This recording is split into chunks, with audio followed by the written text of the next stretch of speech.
Hi friends, இன்னைக்கு நம்ம ரீசெண்டா வெளிவந்த ஃபயர் படத்தோட கதையை தான் பார்க்க போறோம். இதுல குறிப்பிடப்பட வேண்டிய விஷயம் என்னன்னா, இதுல வில்லனோட பேரு காசி. இந்த பேரை எங்கேயோ கேள்விப்பட்ட மாதிரி இருக்குல்ல. கொஞ்சம் வருஷத்துக்கு முன்னாடி நிறைய பொண்ணுங்க கூட வீடியோ எடுத்து வச்சு அவங்க எல்லாம் பிளாக்மெயில் பண்ணிக்கிட்டு இருந்தான்ல, அதுவும் இது ஒன்னா இருக்குமோன்னு நம்மளுக்கு ஏதோ டவுட்டா வருது. ஆனா கதையில கொஞ்சம் ஆல்ட்ரேஷன் பண்ணிருக்காங்க. படத்தோட கதை அதே கதை தாங்க. இந்த படத்தோட வில்லன் ஒரு பிசியோதெரபி டாக்டரா இருப்பான். தான் கிட்ட ட்ரீட்மெண்ட் வர எல்லா பொண்ணுங்க கூட நெருக்கமா பழகி வீடியோ எடுத்து வச்சு அவங்கள பணம் கட்டு மிரட்டிட்டு இருப்பான். ஒரு கட்டத்துல அவன் காணாம போக அந்த கேஸை ஒரு போலீஸ் கையில எடுக்கிறாரு. அவன் எங்க போனா, இருக்கானா செத்துட்டானா, அவன் பின்னாடி யார் யாரெல்லாம் இருக்காங்க, இதெல்லாம் கண்டுபிடிக்கிறதா இந்த படத்தோட கதை. வாங்க கதைக்குள்ள போலாம். படத்தோட ஓப்பனிங்ல இவரை ஹீரோவா வில்லனான்னு சொல்றதுன்னு தெரியல, அதனால காசினே சொல்லிட்டு வரலாம். இந்த காசி இருக்கான்ல, ஒரு பொண்ணு கூட ஒரு பீச் ஹவுஸ்ல தனிமையா இருக்கான். அப்ப திடீர்னு எந்திச்சு வந்து ஒரு ஆத்துக்கிட்ட நின்னு தம் அடிக்கிற மாதிரி போறான். அப்ப அடையாளம் தெரியாத ஒரு ஆளு முகமுடிய போட்டு வந்து இவன் தலையில அடிக்க இவன் மயங்கி அந்த ஆத்திலே விழுந்துடுறான். உடனே இவர் அவனை அங்க இருந்து தூக்கிட்டு கார்ல போட்டு அப்படியே கிளம்பிடுறாப்ல. இவங்க ஆம்பளையா பொம்பளையான்னு தெரியல, இவனால பாதிக்கப்பட்ட பொண்ணா கூட இருக்கலாம், பின்னால பார்க்கலாம். போகும்போது செல்போனை தூக்கி போட்டுட்டு ஹைவேல நேரா போய்கிட்டே இருக்காரு. அப்படியே கட் பண்றாங்க. அடுத்த நாள் போலீஸ் ஸ்டேஷன்ல ஒரு புருஷனும் பொண்டாட்டியும் வராங்க. இவங்க அந்த காசியோட அம்மா அப்பா தான் பிள்ளைய கொஞ்ச நாளா காணா, வயசு 27, அவன் ஒரு பிசியோதெரபி டாக்டர்னு சொல்றாங்க. இந்த இருக்கார்ல போலீஸ், இவர் தான் படத்தோட மெயின் கேரக்டர். இவரோட பேரு சரவணன். இவர் அந்த ஏரியால இன்ஸ்பெக்டரா இருக்காரு. அந்த ஸ்டேஷன்ல நம்ம சுரேஷ் சக்கரவர்த்தி இருக்காருல, அவரு கான்ஸ்டபிளாவோ எட்டாவோ இருக்காப்ல. அவரை கூப்பிட்டு இவங்கள்ட்ட கம்ப்ளைண்ட் எழுதி வாங்கிட்டு எல்லா டீடைலும் கலெக்ட் பண்ண சொல்றாரு. அப்படியே கட் பண்ண இந்த சரவணன் இருக்காருல, வீட்டுக்கு போயிட்டு பிரஸ்அப் ஆக போக அவங்க ஒய்ஃப் அவரை கண்டுக்காமே சீரியல் பார்த்துட்டு உட்காந்துருக்காங்க. இவரும் உள்ள போயிட்டு குளிச்சு முடிச்சு ட்ரெஸ் மாத்திட்டு வர அப்பதான் இவங்க ஒய்ஃப் இவங்களை கவனிக்கிறாங்க. எப்பங்க வந்தீங்கன்னு கேட்க, ஏண்டி நான் உள்ள போய் வந்து ரொம்ப நேரம் ஆகி போச்சு, நீ சீரியலே கட்டிக்கிட்டு அழுதுண்டேனா நல்லா இருக்கும் வீடுன்னு சொல்லிட்டு அங்க இருந்து கிளம்பிடுறாரு. இதுக்கப்புறம் போலீஸ் டீம் எல்லாரும் அவர் வச்சிருந்தால கிளினிக் அங்க போய் விசாரிக்கிறாங்க. இந்த கிளினிக் 5 வருஷமா இருக்கான். ரிசப்ஷன்ல ஒரு ஆள் இருக்காங்களா, இவங்களை சேர்த்து இன்னும் ஒரு வயசான அம்மா கிளீன் பண்றதுக்கு மட்டும் வருவாங்களாம். சரின்னு சொல்லிட்டு டாக்டர் ரூமுக்கு போறாங்க. அங்க போயிட்டு ரூம் ஓபன் பண்ண சொன்ன அந்த கீ டாக்டர் கிட்ட தான் இருக்குன்னு சொல்றாங்க. அதுக்கு நம்ம இன்ஸ்பெக்டர் நம்ம சுரேஷ் சாரை கூப்பிட்டு, நீ தான் கதவை ஓபன் பண்ற ஸ்பெஷலிஸ்ட் ஆச்சு, ஓபன் பண்ணு அப்படின்னு சொல்ல அவரும் திறந்து ஓபன் பண்ணி உள்ள போயிடுறாங்க. உள்ள போனதும் அங்க இருக்கிற ஃபைல்ஸ், அந்த டாக்டரோட லேப்டாப், இது எல்லாத்தையும் கலெக்ட் பண்ணிட்டு அந்த டாக்டர் வேற எங்கேயாச்சும் போவாரா, ரீசெண்ட் டேஸ்ல யாரு கூடயாச்சும் பிரச்சனை நடந்துச்சான்னு கேட்க, அதெல்லாம் எதுவும் இல்ல, அவர் வீட்டை விட்டா கிளினிக் விட்டா வீடு, அப்புறம் ஜிம்முக்கு போவாரு அப்படின்னு சொல்லிடுறாங்க. இப்ப இவங்களுக்கு கிடைச்சில இந்த டீடைல்ஸ் எல்லாம் வச்சு ஏதோ ஒரு குழுவை பிடிச்சு நேரா ராமேஸ்வரம் போறாங்க.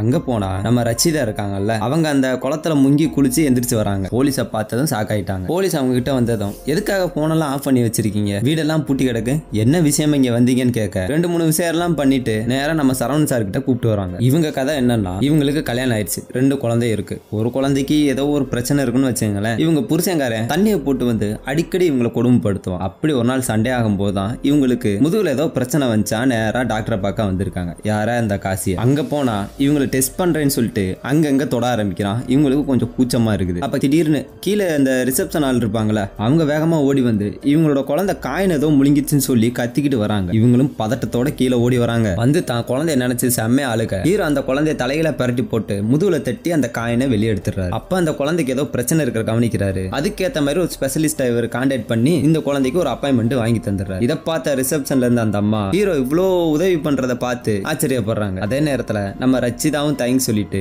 அங்க இருந்து கிளம்புறாங்க. ரச்சிதா இருக்காங்கல்ல, புருஷன் ஓவரா கொடுமைப்படுத்துறாங்க சொல்லி தனியா வந்து ஒரு மாவு கடையை போட்டு தன்னோட பொழப்ப நடத்திக்கிட்டு இருக்காங்க. இன்னைக்கு நைட்டு இவங்க வீட்டுல தூங்கிட்டு இருக்க ஏதோ ஒரு ஆள் வந்து கதவை தட்டுறான். இவங்க கிட்ட இவங்க ஏதோ காசு வாங்கியிருக்காங்க போல. அவன் செம்மையா குடிச்சிட்டு ஒரு பொண்ணை கூப்பிட்டு வந்திருக்கான். வந்து இங்க பாருமா, இன்னைக்கு நைட் நான் உன் வீட்டுல தான் தங்க போறேன், உள்ள உன் குழந்தைங்க எல்லாம் தூங்கிட்டு இருக்குல்ல, அதெல்லாம் கூப்பிட்டு வெளியே வந்துட்டுன்னு சொல்ல இவங்க எவ்வளவோ கதறி பாக்குறாங்க. அந்த ஆளும் முடியாதுன்னு சொல்லிட்டான். உள்ளே போய் உட்காந்து தண்ணி அடிக்க, அங்க இருக்க சாப்பாடுலாம் சாப்பிட, அதுக்கப்புறம் அந்த பொண்ணை கூப்பிட்டு உள்ள போயிடுறான். கொஞ்சம் வெளியே வந்த பிறகு அந்த பொண்ணு கிட்ட, இங்க பாரு வட்டி மட்டும் தான் கலைஞ்சிருக்கு, அசல் இன்னும் பேலன்ஸ் இருக்குன்னு சொல்லிட்டு அங்க இருந்து போறான். இந்த பொண்ணும் இவங்க கிட்ட கடை வாங்கியிருக்கும் போல. இப்படி எல்லாம் இவங்க சித்திரவதை அனுபவிச்சுக்கிட்டு இருக்காங்க. இப்படியே போக கொஞ்ச நாள் கழிச்சு அந்த கந்து வட்டிக்காரன் வந்து நம்ம ரச்சிதாட்டே தப்பா நடத்துக்கிற பாக்குறான். குழந்தை எல்லாம் வெளியே தள்ளிட்டு கதவை சாத்திட்டு உள்ள போய் ஃபோர்ஸ் பண்ணிக்கிட்டு இருக்க அந்த நேரம் பார்த்து நம்ம காசி அங்க வந்துடுறான். வந்து அக்கம் பக்கத்துக்காரங்கிட்ட என்ன பிரச்சனை விசாரிச்சுட்டு நேரா அந்த வீட்டு கதவை திறக்க போறான். ஆனா அந்த கந்து வட்டிக்காரனோட அடியாளுங்க இவனை தடுக்க பாக்குறாங்க. உடனே இவங்களுக்குள்ள பயங்கரமா சண்டை வந்துருது. எல்லாத்தையும் ஹீரோ அடிச்சு போடுறான். ரச்சிதா கிட்ட என்ன பிரச்சனைன்னு கேட்க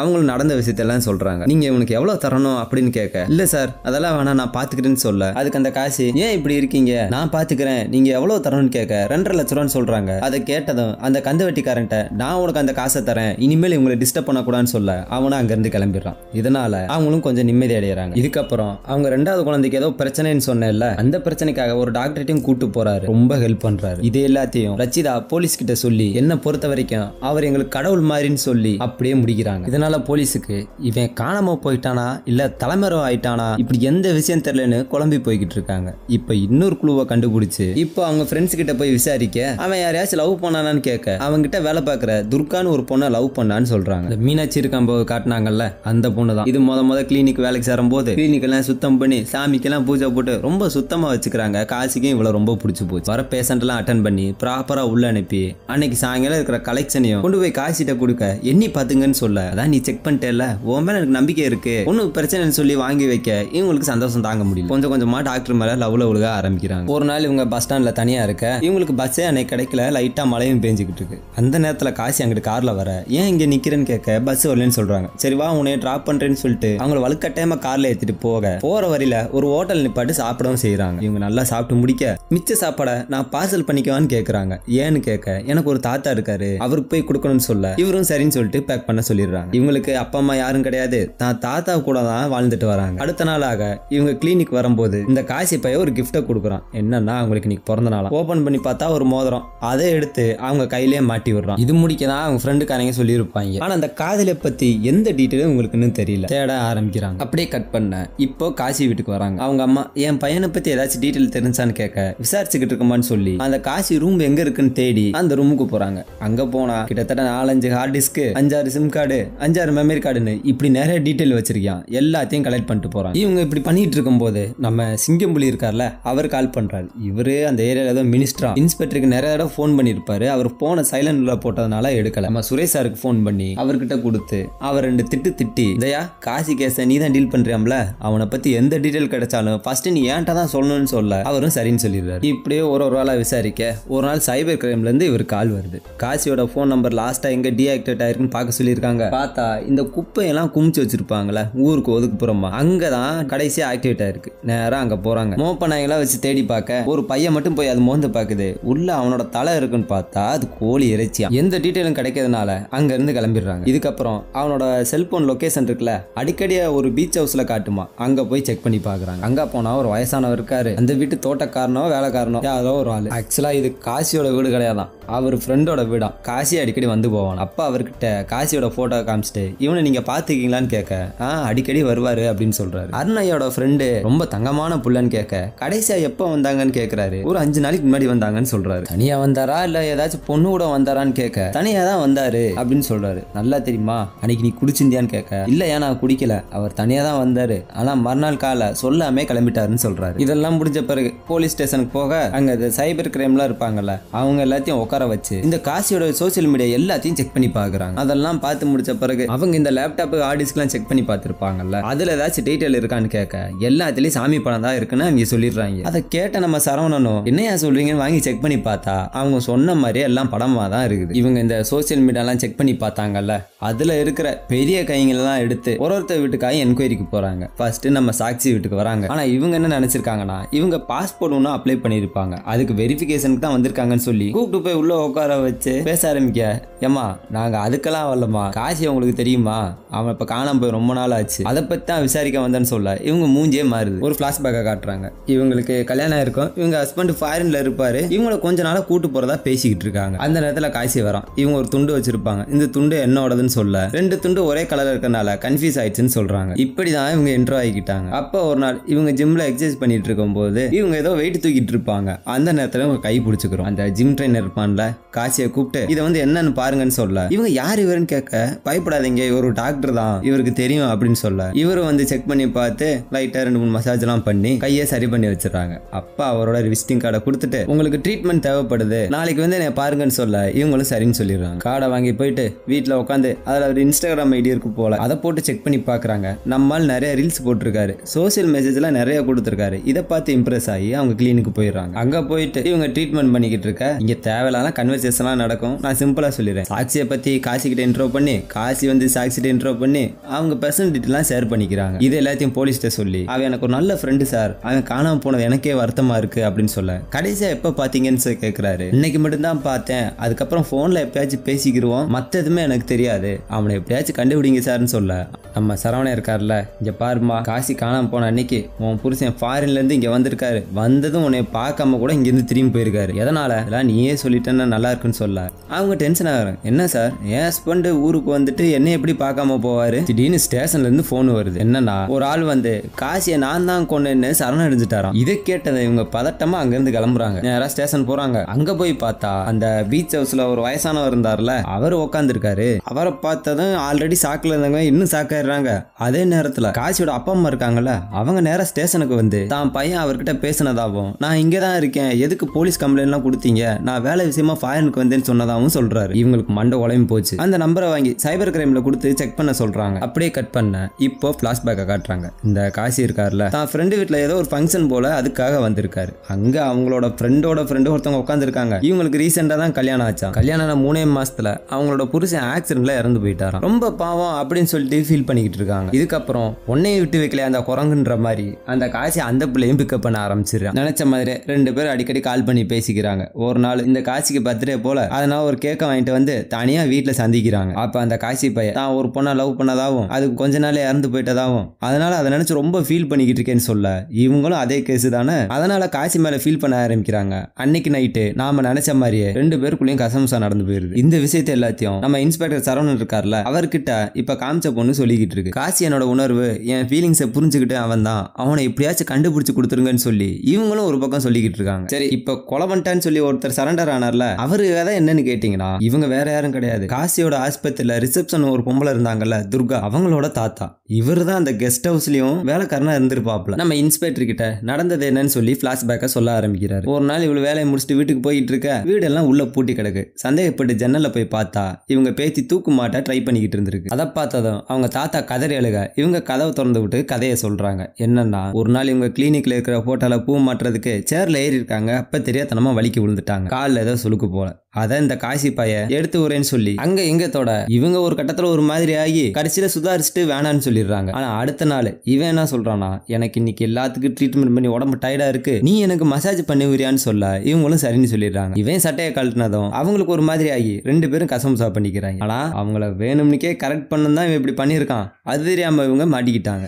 இப்படியே போயிட்டு இருக்க ஒரு நாள் வழக்கம் போல இவங்க கிளீன் பண்ணிக்கிட்டு இருக்காங்க. அப்ப காசியோட செல்ல ஏதோ ஒரு மெசேஜ் வரத பாக்குறாங்க. தன்னோட லவர் தானே, எடுத்து பார்க்கலான்னு சொல்லி எடுத்து ஓபன் பண்ணி பார்த்தா வாட்ஸ்அப்ல யார் யாருக்கோ என்னென்னமோ வீடியோ அனுப்பிச்சு பிளாக்மெயில் பண்ணி காசு வாங்கிட்டு இருந்திருக்கான். இது எல்லாத்தையும் பார்த்து சாக்காயிடுறாங்க. காசியை பிடிச்சி செம்மையா திட்டுறாங்க. இப்ப லவ் பண்ண பொண்ணுக்கு துரோகம் பண்றேன்னு சொல்லி, நான் உன்னை எப்பயாச்சும் லவ் பண்ணேன்னு சொன்னா நல்லா யோசிச்சு பாருன்னு சொல்ல இவங்களை யோசிச்சு பார்த்து அழக ஆரம்பிக்கிறாங்க. சரி, இதுக்கே சாக்காயிட்டா எப்படி, வா உனக்கு இன்னொன்னு காட்டுறேன்னு சொல்லி இவங்களை கூட்டு போய் லேப்டாப்ல ஒன்னு ஓபன் பண்ணி காட்டுறான். பார்த்தா இவங்க 2 பேர் கசம்சா பண்ணிக்கிட்டு இருந்தாங்கல்ல, அந்த வீடியோ அதுல ஓடிக்கிட்டு இருக்கு. ஆனா அதுல காசியோட முகம் மட்டும் தெரியல, இவங்க முகம் நல்லா பளிச்சுன்னு தெரியுது. நீ வெளியே யார்ட்டாச்சும் சொன்னேன்னு வச்சுக்க, இந்த வீடியோ உலகம் முழுக்க பரவிடும் அப்படி இப்படின்னு சொல்லி பயன்படுத்தி விட்டுறான். இது எல்லாத்தையும் அவங்க தாத்தா கேட்டு, ஏமா இதுல உன் தப்பு என்னமா இருக்கு, நீ எதுக்குமா சாகணும், சாக வேண்டியது அவனை நான் பாத்துக்கிறேன்னு சொல்ல அப்படியே பிளாஷ்பேக்கையும் கட் பண்றாங்க. இதுக்கப்புறம் போலீஸ் கிட்ட இப்படி இருக்கும் போதான் ஒரு நாள் தண்ணியை போட்டு தனியா பீச் ஹவுஸ்க்கு வந்தான். அவனை கண்ட துண்டமா வெட்டி போட்டேன்னு சொல்றாரு. சரி, பாடி என்ன பண்ணன்னு கேட்டா அதை பன்னிங்களுக்கு இறையா போட்டேன்னு சொல்லிடுறாரு. இதெல்லாம் கேட்டுட்டு நம்ம இன்ஸ்பெக்டர் இருக்கார்ல எஸ்ஐ கிட்ட போயிட்டு, சார் எனக்கு என்னமோ இவர் மேல சந்தேகமா இருக்கு, அவர் பின்னாடி வேற யாரோ இருக்கிற மாதிரி இருக்கு, கொஞ்ச நாள் டைம் கொடுங்க, நான் இந்த கேஸை கண்டுபிடிச்சிருன்னு சொல்ல அவரும் சரின்னு சொல்லிடுறாரு. இதுக்கப்புறம் அந்த காசியோட லேப்டாப்பை மறுபடியும் செக் பண்ண ஆரம்பிக்கிறாரு. அந்த நேரத்துல ஸ்டேஷன்ல ஏதோ கேஸ் வந்திருக்கு. இவ ஏதோ 18+ படம் பார்த்திருக்கானா. என்ன விஷயம்னு கேட்க நம்ம சுரேஷ் சார் தான், சார் சாமி படம் பார்த்துங்க சார் அப்படின்னு சொல்றாங்க. என்னையா சாமி படம்னு சொல்ல, அந்த மாதிரி படம்னு சொல்ல, இதெல்லாம் ஒன்னா அனுப்பிச்சு விடியா அப்படின்னு சொல்லி அனுப்பிச்சு விட்டுறாங்க. அதுக்கப்புறம் தான் இவருக்கு ஒரு யோசனை வருது. காசியோட லேப்டாப்லயும் சாமி படம் நிறைய இருக்குது, அதுக்கு இடையில எங்கேயும் சொரிய வச்சிருக்கானு சொல்லி ஓபன் பண்ணி பார்த்தா இவர் நினைச்ச மாதிரியே இடையில சொரிய வச்சிருக்கான். இவங்க கிட்ட பேஷண்டா வந்தாங்கல்ல, அவங்க எல்லா வீடியோவையும் ரெக்கார்ட் பண்ணி யாருக்கு டவுட் வரக்கூடாதுன்றதுக்காக இந்த மாதிரி இடையில சொரிய வச்சிருக்கான். இந்த வீடியோல நம்ம ரச்சிதா, சாக்சி, அப்புறம் அந்த பணக்கார பொண்ணு, இவங்க எல்லா வீடியோவும் இருக்கு. அவங்களாம் என்ன சொல்லியிருப்பாங்க, அவன் எனக்கு ஒரு பெஸ்ட் ஃப்ரெண்டு, அவர் எனக்கு கடவுள் மாதிரி, அவன் என்னோட உணர்வு, இந்த மாதிரி தானே சொல்லியிருப்பாங்க. ஆனா இந்த விஷயத்தை யாருமே சொல்லாதனால போலீஸுக்குன்னு டவுட் வந்து இது எல்லாத்தையும் கொண்டு போய் எஸ்ஐ கிட்ட சொல்றாங்க. சார் அதுல இவங்க மட்டும் கிடையாது, நிறைய பேர் இருக்காங்க,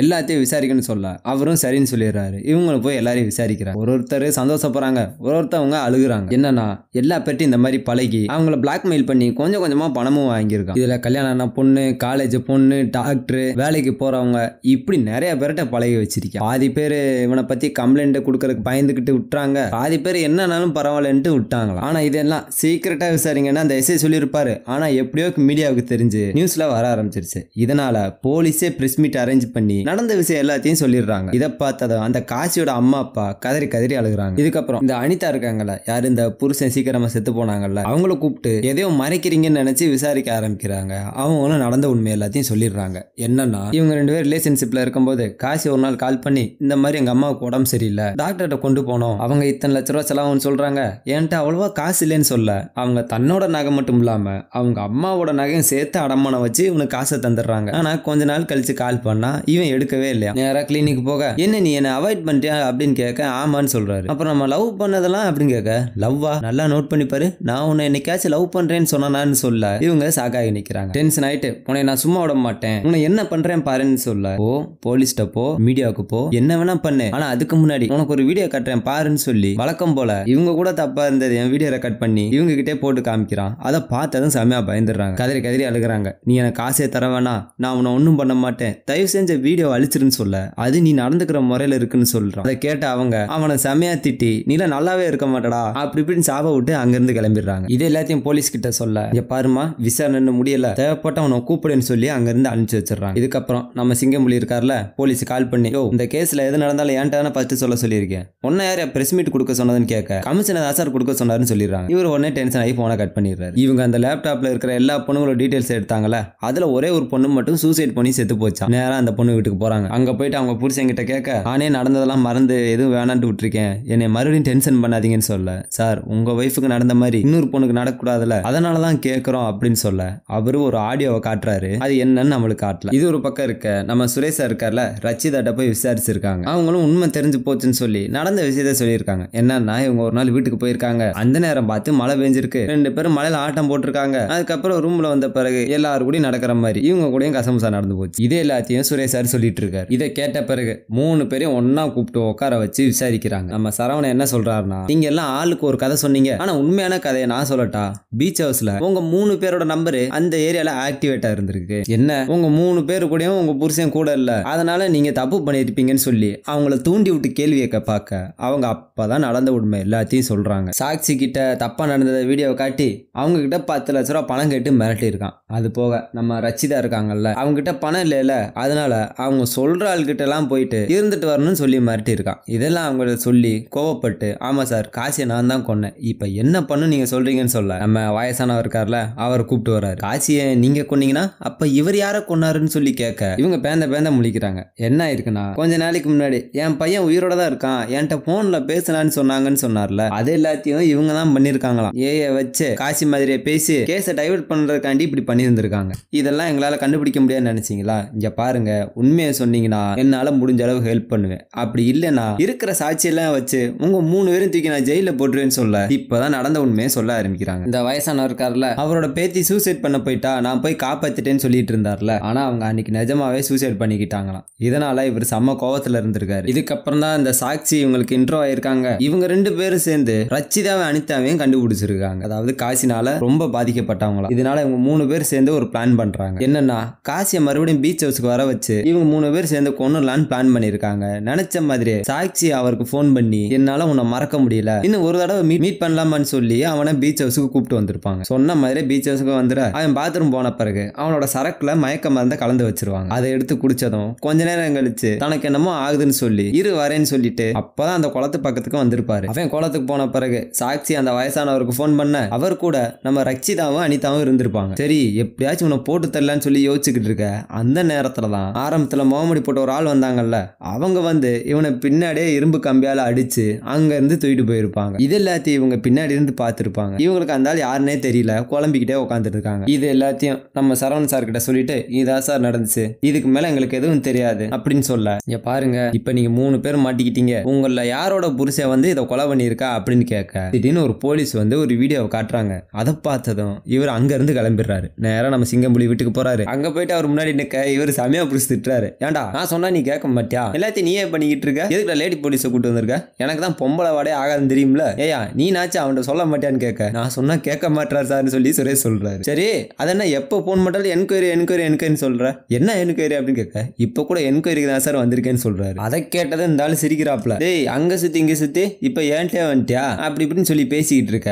இப்பதான் ஒரு வீடியோ காட்டுறாங்க. என்னன்னா, ஒரு அம்மா செத்து போனாங்கல்ல, அவங்க புருஷன் கிட்ட போயிட்டு கூட ஏதோ ஒரு வாய்ஸ் காமிச்சிருப்பாங்களே, அதுல என்ன சொல்லிருப்பாங்களா, என்னோட வாழ்க்கை அழிச்சது வந்து காசி, அது மட்டும் இல்லாம அவன் அமைச்சர் கூட சேர்த்து அனுப்பிச்சு வச்சுட்டான், இது எல்லாத்தையும் வீடியோ எடுத்து வச்சு என்னை பிளாக்மெயில் பண்றான், அதனால நான் செத்து போறேன் அப்படின்னு சொல்லி செத்து போயிட்டாங்களாம். ஆனா அதை கேட்டுட்டு என்ன வாய்ஸ் எவிடன்ஸை வச்சு என்ன பண்ண முடியும், வேற யாராச்சும் பேசிருக்கலாம்னு சொல்ல இவர் எடுத்துட்டு வந்து வீடியோவே காமிச்சிட்டாரு. அந்த காசி பையன் இவருக்கு தெரியாம வீடியோ எடுத்து வச்சிருந்திருக்கான் இவரை பிளாக்மெயில் பண்றதுக்கு. அவங்கள மட்டும் இல்லாம இவங்க நிறைய பேரை இவருக்கு சப்ளை பண்ணி விட்டுருக்காங்க. இது எல்லாத்தையும் அவர்கிட்ட சொல்ல இவர் வரமாட்டேன்னு நடம்பிடிக்க துண்டு கட்டா தூக்கிட்டு போய் ஜீப்ல ஏத்திடுறாங்க. இதுக்கப்புறம் பிரஸ் மீட்டை கூப்பிட்டு நடந்த எல்லாத்தையும் சொல்லி காசி இப்ப எங்க இருக்கான்னு தெரியல, தலைமறை ஆயிட்டான், அவனை நாங்க தேடிக்கிட்டு இருக்கோம்னு சொல்லி முடிச்சு விட்டுறாங்க. இதுக்கப்புறம் நம்ம இன்ஸ்பெக்டரை காட்ட அவர் வீட்டுல தன்னோட பொண்டாட்டி பிள்ளையோட உட்காந்து டிவில வர நியூஸை பார்த்து இந்த கேஸை முடிச்சிட்டோன்னு சொல்லி டிவில சொல்லிட்டு இருப்பாங்களா, அதை நினைச்சு சந்தோஷப்பட்டு எல்லாரும் உட்காந்து இருப்பாங்க. அப்படியே படம் முடிச்சுன்னு பார்த்தா அதான் இல்ல.